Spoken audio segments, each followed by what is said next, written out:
Hello everyone, আমি রিনা নতুন একটা ভিডিও নিয়ে আজকে চলে এসেছি। যদিও আজকে ব্লগটা শুরু করতে করতে আমার 11টা বেজে গেছে।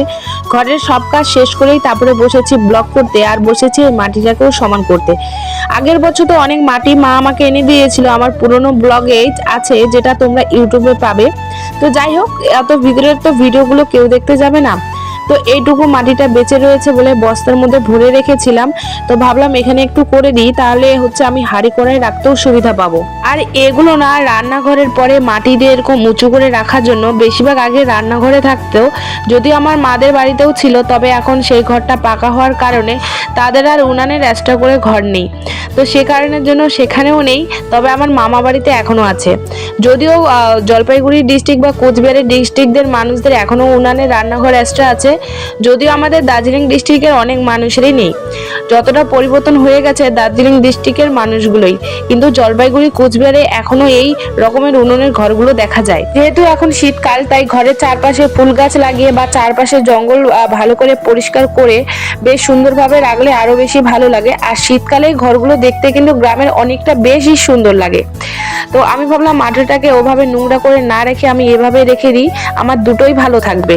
শুধু আমি একা কাজ করছি না, আমার সাথে শুভও কাজ করছে, যেটা তোমরা দেখতেই পাচ্ছ ক্যামেরাতে। পুরো ভিডিওটাতে তো দেখেই নিয়েছো ও কিভাবে আমার সাথে সাথে আমাকে হেল্প করছে। তোমাদেরকে তো বলি শুভ অনেক কাজেই করে টুকটাক করে, তবে আমার হাতে হাতে যা কিছু কাজ করি ও সামনে থেকে আসে। যদিও আমি বাধা দিই না, আমি চাই ও সমস্ত ঘরের কাজগুলো শিখুক। ছেলে হয়েছে তো কি, তবে আমি চাই ও মেয়ের মতন সমস্ত কাজ যেন করতে পারো। তোমরা অনেকেই আমাকে জিজ্ঞাসা করেছো শুভর কি হয়েছে। কিছু শর্ট বা ভিডিওর মাধ্যমে বলেছিলাম শুভর শরীরটা অসুস্থ, আর তোমরা সেখানেও কয়েকজন আমাকে কমেন্ট করেছো শুভর কি হয়েছে। আসলে শুভর জবের থেকে আমরা শপিং করে এসেছিলাম, যে ব্লগটা আপলোড হয়েছিল সেদিন থেকে শুভর পেচ্ছাপ হচ্ছে না, মানে সেকেন্ডে সেকেন্ডে কিছুক্ষণ পর পর হতেই থাকতো, আর অল্প অল্প করে হতেই থাকতো। সেই নিয়ে তো ডক্টর দেখিয়েছি, তারপরে তো মানে এত ওষুধ বা এত কিছু রিপোর্ট করানোর পরেও এখনো শুভ পুরোপুরি ভাবে অসুস্থ হয়নি। তবে আর 2-3 দিনের জন্য সময় নিয়েছি, তারপরে আমি ডক্টর হয়তো চেঞ্জ করে দেব। সমস্যা যখন চারিদিকে আসে, মানে সমস্যা একদিকে আসলে চারিদিকে আসতে থাকে। এদিকে তো এইভাবেই সমস্যা চলছে, তার মধ্যে আমার ফোনটাও অনেকগুলো ভিডিও শ্যুট হয়নি, যেগুলো একা থেকে ক্যামেরা বন্ধ হয়েছিল।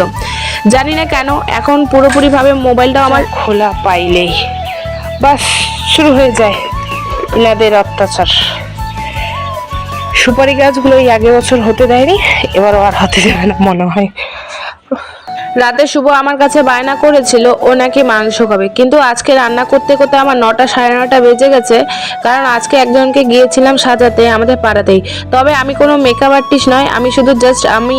তারপর বাবার কাছে শুভকে দিয়ে বাজার করে এনে রান্না বান্না করে এখন আমরা মা ছেলে বসেছি খেতে। বাবা খাবে না, কারণ বাবা এখন ব্রয়লার খায় না, যেহেতু আমাদের বাড়িতে কালী পুজো মানে কালী ঠাকুর রয়েছে। তো আজ এখানেই বিদায় নেব।